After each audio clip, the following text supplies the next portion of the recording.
Hello student, welcome back my YouTube channel science beta. তো প্রিয় ছাত্রছাত্রীরা, আজকে আমি তোমার সামনে ঘর্ষণের 7 নম্বর ভিডিও নিয়ে হাজির হচ্ছি। তো এর আগের ভিডিও টোটাল সব থিওরি আলোচনা করে দিচ্ছি। আজকে প্রবলেম সেট 1 থেকে স্টার্ট হবে এবং তোমাদের দেখবে অলরেডি প্রবলেম সেট 1-এর 1 থেকে 8 পর্যন্ত অঙ্ক করে দিয়েছি। দুটো ভিডিও করেছিলাম, করার পর দুটো ভিডিওতে অঙ্কগুলো করে দিই। আজকে 9 থেকে 13 পর্যন্ত পুরো প্রবলেম সেট 1টা পুরো কমপ্লিট করে দেবো আজকে।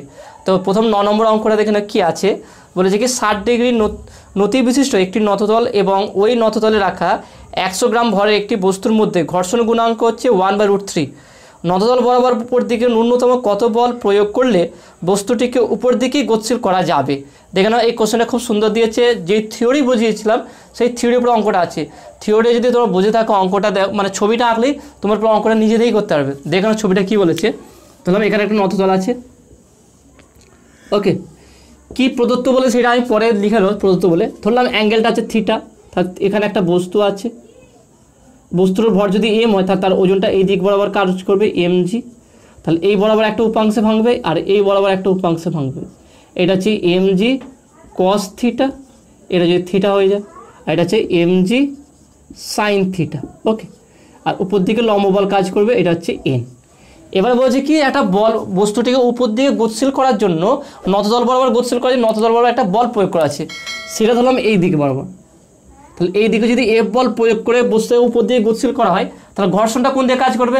এটা তোমাদের বারবার বলেছিলাম, বস্তুটা যেদিকে গতিশীল হতে যাবে তার বিপরীত দিকে ঘর্ষণ কাজ করবে। তার মানে ঘর্ষণ বলটাও কোন দিকে কাজ করবে? এই দিক বরাবর ঘর্ষণ কাজ করবে, ওকে। তাহলে আমার এই বলটা আর এই দুটোর সঙ্গে ইকুয়াল হয়ে যাবে। তাহলে এই হচ্ছে ছবি। এবার দেখো কী দিয়ে আছে 9 নম্বর অঙ্কটা। তাহলে প্রদত্ত, এদিকে ফেলি, প্রদত্ত বলেছে কি যে থিটা ইকুয়াল টু 60 ডিগ্রি আর কি মিউ ইকুয়াল টু 1/√3। এটা বলে দিয়েছে। এম ইকুয়াল টু বলেছে কত? 100 গ্রাম, ওকে। 100 গ্রাম মানে বলতে পারি কি 0.1 কেজি। তাহলে সবই এসআইতে কনভার্ট করে দিচ্ছি, ঠিক আছে। তাহলে এটা হয়ে গেল। তাহলে আমার কি কত ন্যূনতম বল প্রয়োগ করতে হবে সেটা কি, আগে ঘর্ষণ বলটা বের করি। তাহলে অতএব আমরা জানি সেটা কি, আমরা জানি ঘর্ষণ বল F equal to mu N. আবার এন ইকুয়াল টু কি mg cos থিটা। তাহলে বা F equal to mu mg cos theta. পাশে লিখে দেবে যেহেতু N equal to mg cos theta, okay. এটা গেল। তাহলে এটা যে আমরা ঘর্ষণ বল পেয়ে গেলাম। তাহলে অতএব নততল বরাবর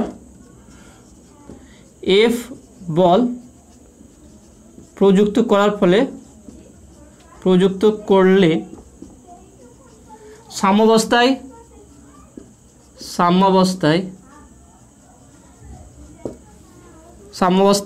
এফ ইকুয়াল টু হবে কি small F plus mg sine theta. তা যদি সাম্যাবস্থা হতে যায় তাহলে এই দিকে বলটা আর এই দিকে বলটা কি পরস্পর সমান হয়ে যাবে। তা সেখান থেকে বলতে পারি তাহলে বা এফ ইকুয়াল টু স্মল এফের মান কত আছে দেখে নাও, মিউ mg কি আছে cos theta plus mg sign theta. তাহলে এখানে যদি আমার মানগুলো বসছি তাহলে কী আসবে দেখে নাও। তাহলে আমার একটু উপর দিকে মুছছি এটা, তাহলে কি পাচ্ছি দেখে নাও। তাহলে বা এফ ইকুয়াল টু তাহলে কত হচ্ছে দেখে নাও। একটা কাজ করো, প্রথমে mgটা কমন নিয়ে নাও। তাহলে mg যদি কমন নিয়ে থাকে কত, mu cos theta plus sine theta, okay. তাহলে এখানে মানগুলো বসিয়ে তাহলে এমটা কত হচ্ছে 0.1 ইন্টু জিটা হচ্ছে 9.8, ওকে।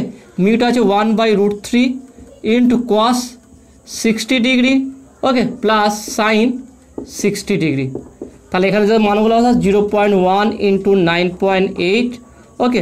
তাহলে 1/√3 ইন্টু cos 60 হচ্ছে কত দেখবে হাফ, ওকে, প্লাস সাইন 60 হচ্ছে √3/2। তাহলে এইগুলো দেখে ক্যালকুলেট করে দেখে অ্যান্সারটা আসবে কত দেখবে 1.132 নিউটন। এটা কীভাবে ক্যালকুলেট করে এই অ্যান্সারটা আসবে। তাহলে এখানে লজিকটা কী হচ্ছে, প্রথমে ছবিটা আঁকবে, ছবিটা আঁকাতে বস্তুটাকে নততল বরাবর উপর দিয়ে গতিশীল করতে চাইছে, তাহলে এফ বল প্রয়োগ করে। তাহলে এফ বল ঘর্ষণ বল, তাহলে তার বিপরীত দিকে কাজ করবে এফ স্মল এফটা। তাহলে সাম্যাবস্থায় কী হবে, capital F equal small F plus mg sine theta. তো স্মল এফ সেই জন্য আগে বের করে সেটা হচ্ছে mg cos থিটা ছিল। মান বসিয়ে আলটিমেট যে ক্যাপিটাল এফ ইকুয়াল যেটা প্রযুক্ত বল হবে সেটা কি ছিল mu mg cos theta plus mg sine theta. সেখান থেকে mg কমন নিয়েছি, নর্মাল ফর্ম এসছে, সেখানে মিউ এর মান থিটার মান বসিয়ে দিলে যেই মানটা আসবে সেটাকে যে ক্যালকুলেটার ফেলো দেখবে 1.132 নিউটন আসবে। ওকে, তো আসলে তুমি এটা বুঝতে পারছো। নেক্সট 10 দাগের অঙ্কটা কী আছে দেখে নাও। একটি 4 কেজি ভরের ব্লককে এ, একটি 8 কেজি ভরের ব্লক বি এর উপর রেখে একটি মসৃণ টেবিলের উপরেও ব্লক দুটিকে রাখা হলো। ব্লক ও এর উপর 12 নিউটন বল প্রয়োগ করলে এ ব্লকটি সবেমাত্র স্লিপ করে, তাহলে কি পরিমাণ বল এফ প্রয়োগ করলে ব্লক দুটি একসঙ্গে গতিশীল হবে। তার মানে এখানে মসৃণ বলে মানে কি, এখানে ঘর্ষণ বল কাজ করবে না। কি বলে দেখে নাও। তাহলে এখানে একটা ব্লক আছে ধরলাম, এটা হচ্ছে বি ব্লক। ওকে, এর ওজন হচ্ছে কি 8 কেজি, তাহলে এম বি বললাম, এম বি হচ্ছে কত 8 কেজি। এর উপরে আর একটা ব্লক আছে, সেটা এ ব্লক, সেটা ভর ধরলাম এম এ, সেটা কত হচ্ছে 4 কেজি। ঠিক আছে, এত দুটো বল আছে। তাহলে দুটো বস্তুকে যেমন রাখা হয়েছে, বলছে কি প্রথম এ বস্তুটার উপরে কত বল প্রয়োগ করা হচ্ছে, ধরলাম সেটাকে আমি F1 বলছি। ওকে, সেটা হচ্ছে আমার F1 হচ্ছে 12 নিউটন, 12 নিউটন বল প্রয়োগ করা হয়েছে। 12 নিউটন যদি বল প্রয়োগ করা হয় তাহলে এটা স্লিপ খেয়ে যাবে। তার লাস্ট কী বলছে, তাহলে কি পরিমাণ বল এ প্রয়োগ করলে ব্লক দুটিকে একসঙ্গে গতিশীল করা যাবে। তার মানে এখানটায় কি পরিমাণ বল প্রয়োগ করলে এই ব্লক দুটো একসঙ্গে গতিশীল হবে, সেই বলটা বের করতে হবে। ওকে, তাহলে কী করে করবো দেখো না। তাহলে আমি এটা 10 দাগের আগে লিখে ফেলি। প্রদত্ত সেটা হচ্ছে কি এম এ ব্লকের ভর 4 কেজি। ওকে, আর এম বি হচ্ছে সেটা কথা হচ্ছে 8 কেজি। এটাকে F1 না বলে FA বলে দিলাম, কারণ এ ব্লকের উপর প্রযুক্ত বলা হয়েছে। তাহলে FA = 12 নিউটন। আমাকে বের করতে হবে কি টোটাল এফ, মানে ব্লক দুটোকে একসঙ্গে গতিশীল করব, সেক্ষেত্রে কতটা বল লাগবে সেটা বের করতে বলেছে। তাহলে সেটা কীভাবে বের করতে গেলাম, তাহলে বলতে পারি কি, তাহলে অতএব এ ব্লকটির ত্বরণ হবে। তাহলে আমি বলতে পারি কি এ ব্লকের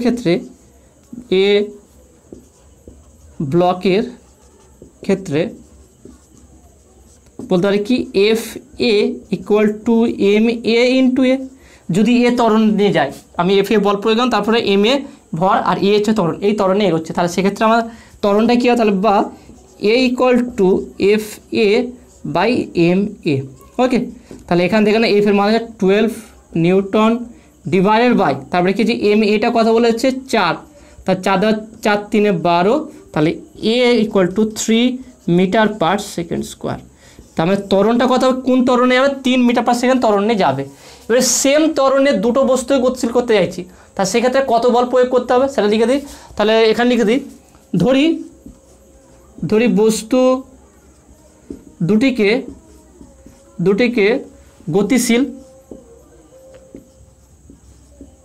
গতিশীল করতে F বল প্রযুক্ত করতে হবে।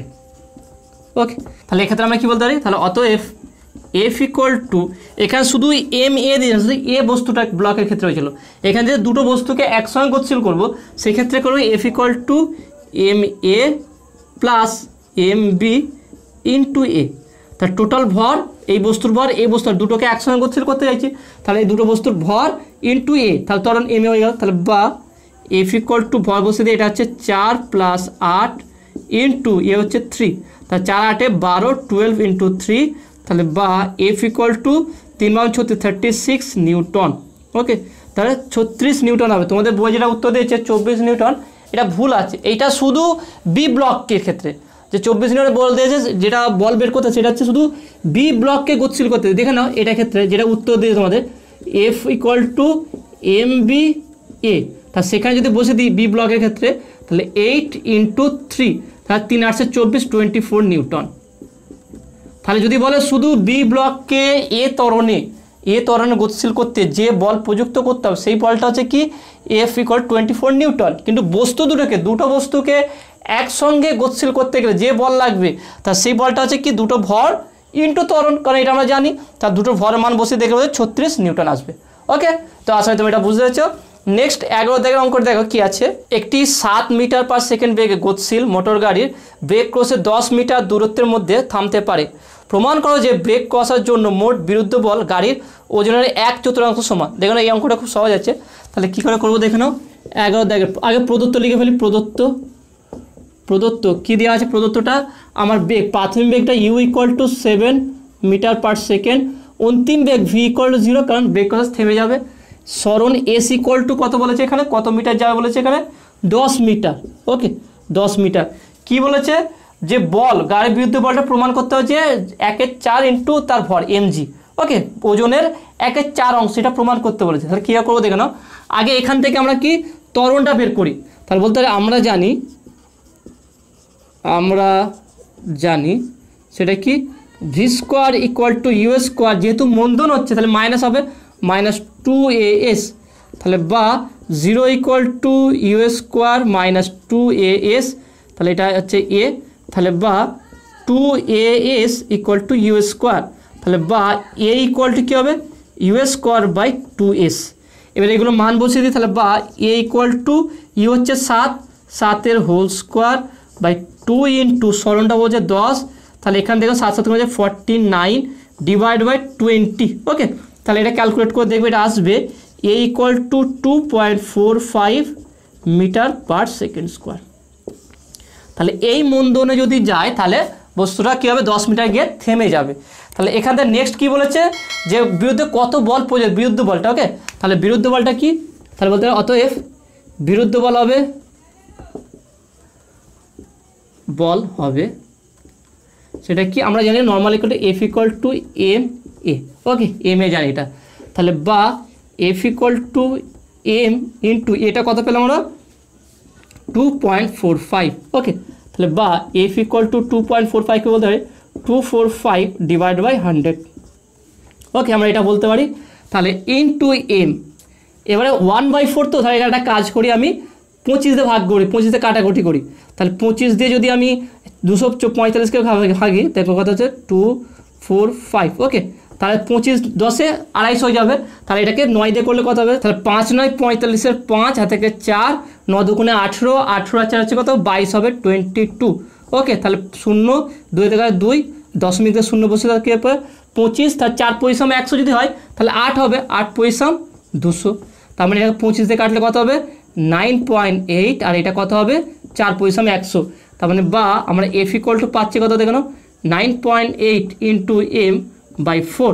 এবার 9.8 কার মান, জি এর মান, তার মানে বলতে পারি তাহলে বা এফ ইকুয়াল টু কত হচ্ছে 1/4 ইন্টু জি ইন্টু এম, তার মানে বা এফ ইকুয়াল টু বলতে পারি কি 1/4 mg। তাহলে এইটাই তো বের করতে বলেছিল তাই না, বস্তুর ভরে 1/4 অংশ। তাহলে বলতে পারি অতএব, তাহলে এখান থেকে বলতে পারি কি অতএব বিরুদ্ধ বল ইকুয়াল টু 1/4 ইন্টু কার ওজন, এটা যে গাড়ির ওজন,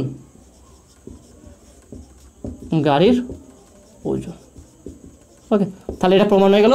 তাহলে প্রথমে এটা কীভাবে করলাম দেখো, প্রথমে আমরা প্রদত্ত বল লিখে ফেলবো, প্রাথমিক বেগটা লিখবো, অন্তিম বেগটা 0, সরণটা বলে দিয়েছি, সেখান থেকে ত্বরণটা বের করবো। তার নর্মালি বিরুদ্ধ বলের যে কোনো বলের ফর্মুলা কি এফ ইকুয়াল টু এম এ, সেখানে এর মানটা 2.45, এটাকে একটু সাজাতে হবে, কারণ যেইভাবে যেটা প্রমাণ করতে বলেছে সেই আকার সাজাবো। সেই 2.45কে পয়েন্টটা তুলে দিয়ে 100 করলাম, যেহেতু 1/4 বলেছে 25 দিয়ে কাটা করে যাবে, দেখি বোঝা যাবে, তা 25 4 পয়সা 100, তাহলে এটা 25 দিয়ে ভাগ করলে কত হয় সেটা দেখবো, 9.8 আসছে। তাহলে এটা হচ্ছে 9.8 হচ্ছে জি এর মান, তা সেখান থেকে এমজি চলে আসছে, আর এমজি হচ্ছে গাড়িটির ওজন, তাহলে ওজন কত হচ্ছে 1/4 ইন্টু এমজি, তার মানে গাড়িটির ওজনের সমান। তাহলে এটাই প্রমাণ করতে বলেছিল। ওকে তাছাড়া তুমি এটা বুঝতে পারছো। নেক্সট 12 দাগের অঙ্কটা কী আছে দেখে নাও, একটি মোটর গাড়ি 70 কিলোমিটার/আওয়ার বেগে যাচ্ছিল, হঠাৎ করে ব্রেক ক্রসায় গাড়িটির স্কিড করে, গাড়িটি স্থির অবস্থায় আসার পূর্বে কত দূর গিয়েছিল দেওয়া আছে মিউ ইকুয়াল 0.2। তাহলে এই অঙ্কটা দেখানো কীভাবে করে দেখে নাও, তাহলে আগে লিখে ফেলি প্রদত্ত কী দেওয়া আছে 12 দাগের, তাহলে প্রদত্ত আমার বলছে কি গাড়িটির বেগ, ওকে বেগটা কত হচ্ছে আমার ইউ ইকুয়াল টু বলেছে কত 70 কিলোমিটার/আওয়ার। ওকে তাহলে এটাকে আমি মিটার পার সেকেন্ডে কনভার্ট করবো, দেখে নাও 70 × 10⁻³ তাহলে মিটার হয়ে যাবে, আওয়ারকে সেকেন্ডে করলে 3600, তাহলে এটা মিটার পার সেকেন্ড। তাহলে এটা ক্যালকুলেট করে দেখবে, এটা আসবে কত দেখবে 19.44 মিটার পার সেকেন্ড। ওকে এটা পেলাম। তারপরে এখান দেখবে আর কি দেওয়া আছে, আমরা এখানে বলে দিচ্ছি mu equal to, okay mu equal to বলে দিচ্ছে কত 0.2। তাহলে এখানে ত্বরণটা কত হবে, অতএব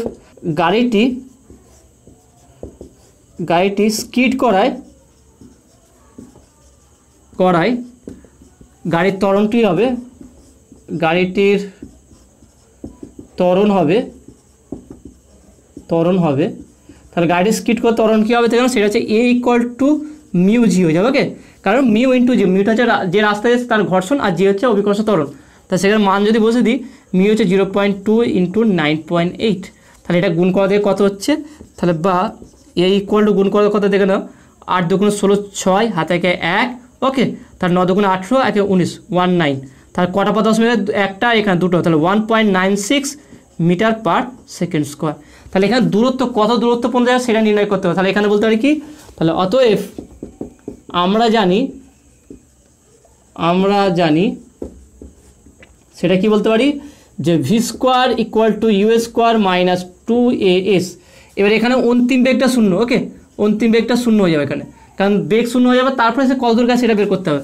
তার মানে বা 0 ইকুয়াল টু বলতে পারি ইউ স্কোয়ার মাইনাস 2as।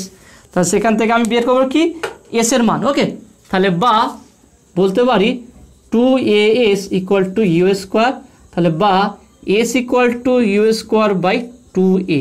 তাহলে এখানে যদি এর মানটা আমরা বসিয়ে দিই, তাহলে ইউটা কত পেয়েছি আমরা, ইউটা পেয়েছি 19.44 তার whole square divide by 2 into 1.96।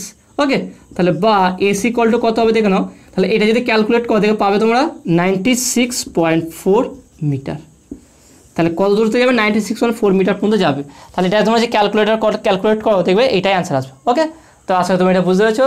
Next দেখে নাও 13 দেখে অঙ্কটা কী আছে, একটি নততলের দৈর্ঘ্য 13 মিটার এবং উচ্চতা 5 মিটার এবং মিউ ইকুয়াল টু 1/3 কি মানের প্রাথমিক বেগ নিয়ে একটি বস্তু নততল বরাবর উপর দিকে উঠলে স্থির হওয়ার মুহূর্তে ঠিক নততলের শীর্ষে পৌঁছে যাবে। ওকে, তা দেখেন এই কোশ্চেনটা খুব ইন্টারেস্টিং আছে। কী বলেছে দেখেন, ছবিটা আগে কিন্তু আমরা যে ধরলাম এটা সেটা নততল আছে, এর দৈর্ঘ্য এটাকে আমি এল ধরলাম। ওকে, এই বরাবর দৈর্ঘ্যটা আছে, এখানে একটা বস্তু আছে, তাহলে যদি বস্তু থাকে তার নিচের দিকে ওজন কাজ করবে mg, তাহলে এটা বরাবর এই দিকে কাজ করবে, এটা হচ্ছে mg cos থিটা, এটা ভূমি উপাংশ, এটা যদি থিটা হয়, আর এই বরাবর কাজ করবে সেটা হচ্ছে কি mg sin থিটা। তাহলে বস্তুটাকে সামনের দিকে গতিশীল করা হয়, কী বলা যায় দেখে নাও, বস্তুটি ঠিক নততলের উপর দিকে উঠলে স্থির হওয়ার মুহূর্তে, তাহলে উপর দিকে গতিশীল আছে, বস্তুটা উপর দিকে গতিশীল আছে, ঠিক আছে। তাহলে উপর দিকে গতিশীল থাকলে ধরলাম সেটা কি এম এ এই বল নিয়ে সামনে দিকে গতিশীল আছে, তাহলে বস্তুটা উপর দিকে গতিশীল থাকলে তাহলে নিম্নমুখী ঘর্ষণ বল কাজ করবে এই দিকে, তাহলে এই বরাবর ঘর্ষণ বল কাজ করবে এফ, আর এই mg cos থিটা হলে এই বরাবর এন হবে, কারণ এইটা তোমাদের অনেকবারই বলেছি এইভাবে উপাংশ ভেঙে যাবে। তাহলে এখানে এলটা বলে দিয়েছে আর উচ্চতাটা এইচ ইকুয়াল টু বলে দিয়েছে, তাহলে এলটা ধরলাম কি এই নততলের দৈর্ঘ্য, তাহলে নততল দৈর্ঘ্য এলটা কী বলছে দেখুন প্রদত্ত, তাহলে 13 দেখ বলতে পারি কি প্রদত্ত নততলের দৈর্ঘ্য, নততলের দৈর্ঘ্য এল ইকুয়াল বলছে 13 মিটার। ওকে, তাহলে 13 আর উচ্চতা, নততলের উচ্চতা এইচ ইকুয়াল টু কত দেখে নাও, এটা বলেছে কত 5। ওকে, এটা বলছে 5 মিটার। তাহলে এই ভূমিটা কত, তাহলে ভূমির দৈর্ঘ্য বলতে পারি, ভূমির দৈর্ঘ্য সেটাকে আমরা একটা কাজ করে এটাকে এল এটাকে এইচ বলেছি, এটাকে বি বলছি ভূমিটা। ওকে, তাহলে সেটা বি ইকুয়াল টু কী হবে দেখে নাও, তাহলে অতিভুজ স্কোয়ার আমি বলতে পারি কি অতিভুজ স্কোয়ার এল স্কোয়ার মাইনাস এইচ স্কোয়ার, অতিভুজ স্কোয়ার মাইনাস লম্ব স্কোয়ার, তাহলে সেখানটা পাচ্ছি দেখেন রুট অফ এলটা কত হচ্ছে 13 তার হোল স্কোয়ার মাইনাস 5 স্কোয়ার, তা আমার হচ্ছে 13 স্কোয়ার 169 মাইনাস 25, তাহলে এটা বিয়োগ করো, 5 হাতে কয়টা নয় 4, 2 4 হবে 1, তাহলে 144, তারপরে এটা কত 12, শুধু 12 মিটার হবে। তাহলে এটা ভূমিটার পেয়ে গেলাম, বি ইকুয়াল টু কত হবে, বি ইকুয়াল টু 12 মিটার, এগুলো পেয়ে গেলাম। এবারে দেখলাম মেনলি আমাকে করতে হবে কি, যে বলেছে এখানে যে কত বেগে বস্তুটাকে প্রাথমিক এমন একটা বেগে উপর দিয়ে গতিশীল করা হচ্ছে জাস্ট শীর্ষে এখানটায় আসার আগে বস্তুটা স্থির হয়ে যাবে, তা সেই বেগটা কত, তাহলে তাহলে এই অন্তিম বেগ যখন শীর্ষে স্থির হয়ে যাবে তাহলে সেক্ষেত্রে অন্তিম বেগ ভি ইকুয়াল টু 0। তাহলে এখানে বলতে পারি কি প্রাথমিক বেগ, তাহলে বলতে পারি অতএব, তাহলে এটা একটু মুছে দিই আমরা, তাহলে এখানে 3টে জিনিস পেয়ে গেলাম আমরা, এখান থেকে বলতে পারি তাহলে নততলের ভূমির বি ইকুয়াল টু পেলাম কত আমরা 12 মিটার, অতএব প্রাথমিক বেগ বস্তুটির প্রাথমিক বেগ ধরলাম ইউ।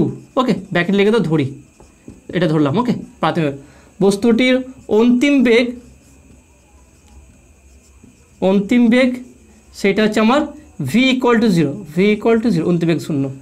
এর প্রথম আমরা কাজ করতে হবে ত্বরণটা বের করতে হবে, তাই না? আমরা তো এগুলো লিখে ফেললাম যেগুলো দেওয়া আছে, তা আমার ত্বরণ না বের করলে আমরা বের করতে পারবো। তাহলে ত্বরণ কী করে বের করবো দেখো না, তাহলে এখানে দেখো না বস্তুটা উপর দিয়ে গতিশীল আছে, তাহলে এইদিকে নিম্নমুখী বল কত আছে দেখো না, এফ আর এম জি, আর উপর দিকে বল আছে এম এ।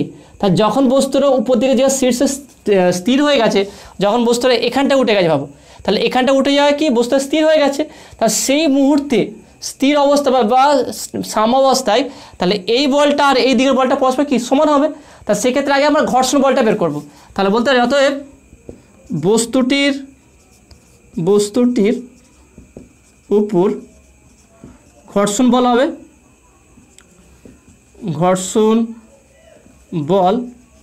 হবে, সেটা কী হবে বলতে পারি small F equal to mu N. তাহলে মিউ এন কী হবে, N equal to M G cos theta, তাহলে M G cos theta. Okay, তাহলে এটা পেয়ে গেলাম। অতএব সাম্যাবস্থায় বা স্থির অবস্থায় বস্তুটি যখন স্থির থাকবে, বস্তুটি যখন স্থির থাকবে তখন, বা তোমরা লিখে দেবে সাম্যাবস্থায়, সেটা লিখলে কী হবে, আমি কোথাও বলতে পারি এম এ যেই বলের জন্য বা যেই ত্বরণের জন্য বস্তুর উপর দিকে আছে সেই পরিমাণ বল এম এ ইকুয়াল টু ঊর্ধ্বমুখী বল, নিম্নমুখী বল কী আছে small F plus M G sine theta. Okay, এটা হবে প্লাস এখান থেকে এবার অর্ধেক প্রায় অঙ্কটা হয়ে গেছে। দেখে নাও মেন কনসেপ্ট এইটা ছিল, ভূমিটা বের করা আর এখানে ত্বরণটা বের করা, ত্বরণ আর ভূমিটা বের করলে এখানে অঙ্কটা হয়ে যায় প্রায়। দেখে নাও তাহলে বলতে পারি, তাহলে বা M A equal to F এর মান কী জানি আমরা mu M G cos theta plus এখানে কি আছে M G sine theta. Okay, তাহলে বা এম এ ইকুয়াল টু আমরা এম জি কমন নিয়ে নিচ্ছি, এম জি তাহলে mu cos theta plus sine theta, তাহলে এম এম কাটবে, তাহলে বা এ ইকুয়াল টু মিউ এর মান দেখে নাও, মিউ এর মান কত বলেছে এখানে, মিউ ইকুয়াল টু বলে দিচ্ছে এখানে 1/3, তারপরে জিটা রাখছি এখানে, তাহলে এখানে যে 1/3 ইন্টু কস থিটা। আচ্ছা, এটা যদি থিটা হয়, ওকে এটা তো আমার থিটা, তাহলে কস থিটা মানে হচ্ছে ভূমি বাই অতিভুজ। ওকে, ভূমি বাই অতিভুজ, তাহলে ভূমি হচ্ছে বি, তাহলে ভূমি বাই মানে 12/13 ভূমি বাই অতিভুজ এটা, প্লাস তারপর এটা সাইন থিটা মানে কি লম্ব বাই অতিভুজ, তার মানে হচ্ছে কি 5/13। এটাকে আমি আলাদা করে করে দিচ্ছি। তো এবারটা আরেকবার দেখে নাও, মিউ এর মান হচ্ছে 1/3 বসিয়ে দিচ্ছি, কস থিটা হচ্ছে কি ভূমি বাই অতিভুজ, তাহলে এটা ভূমি আর এটা অতিভুজ, তাহলে ভূমি হচ্ছে বি হচ্ছে কত বলেছিলাম 12, এটা 12 বের করেছিলাম, তার 12/13, অতিভুজটা 13 ছিল, প্লাস সাইন থিটা কী ছিল লম্ব বাই অতিভুজ, লম্ব হচ্ছে 5/13। ওকে, তার 3 4 12 4 হবে এটা, তাহলে বা এ ইকুয়াল টু জি হচ্ছে 9.8 ব্র্যাকেটের মধ্যে 14/13 প্লাস 5/13, তাহলে এটাকে লসাগু করে কত হবে দেখো 9.8 ইন্টু, তাহলে এখানে লসাগু করে 13, এটা 4 প্লাস 5 তার মানে 9 হয়ে যাবে। তাহলে এখান থেকে আমরা বলতে পারি, তাহলে বা এ ইকুয়াল টু কত হচ্ছে 9.8 ইন্টু 4 আর 5 9/13 মিটার পার সেকেন্ড স্কোয়ার। ওকে, এখানে ক্যালকুলেট করবো না, এটা শেষে দিয়ে ক্যালকুলেট করবো। ওকে, তাহলে এটা ত্বরণটা পেলাম, বস্তুটা যেই ত্বরণ নিয়ে উপর দিকে গতিশীল আছে সেই ত্বরণটা পেয়ে গেলাম। এবারে কি আমরা বের করবো, যেহেতু বস্তুরা ধীরে ধীরে এখানটা এসে থেমে যাচ্ছে, তাহলে এটা অ্যাকচুয়ালি মন্দন, ত্বরণ না, এটা হচ্ছে মন্দন, কারণ বস্তুরা শীর্ষে গিয়ে থেমে যাচ্ছে। তাহলে এবারে আমরা যে ফর্মুলা আছে ঋজু গতির সমীকরণ, সেই ফর্মুলা প্রয়োগ করে আমরা প্রাথমিক বেগটা বের করবো। তাহলে সেটা কীভাবে বের করবো দেখে নাও, তাহলে এখন বলতে পারি অতএব আমরা জানি সেটা কি V square equal to U square minus 2as, তাহলে বা 0, কেন অন্তিম অবস্থায় শীর্ষে কী হবে 0 যাবে অন্তিম বেগ, তাহলে 0 equal to U square minus 2as, তাহলে বা এখানে দেখে নাও যে you square equal two 2as, যদি এটাকে এদিকে সরিয়ে দিই তাহলে এটা হবে, তাহলে বা U equal to root of 2 into এর মান কত পেলাম 9.8 ইন্টু 5/13, আর এস সরণটা কি এখান থেকে এতটুকু সরণ হয়েছে তাই না, তাহলে এটাকে আমরা এস না বলে এলও বলতে পারি। তাহলে এখানে একটা কাজ করি, যেহেতু এল ধরেছি এল দিলাম। ওকে, তাহলে এটা এল হবে, তাহলে এল এর মান কত আছে, এল হচ্ছে আমার 13, তাহলে 13 কাটলে দেখবে তাহলে বা U equal to root of কত আসছে 2 × 9.8 × 5। তো এইটাকে তোমরা ক্যালকুলেট করে দেবে, ক্যালকুলেট করলে আসবে U equal to 13.28 metre per second. Okay, তাহলে এটা তোমরা ক্যালকুলেট করবে, ক্যালকুলেট করে প্রাথমিক বেগ যেটা পাবে সেটা দেখে তোমরা পাবে কত, যে 13.28 মিটার পার সেকেন্ড। এইটাই হচ্ছে প্রাথমিক বেগ।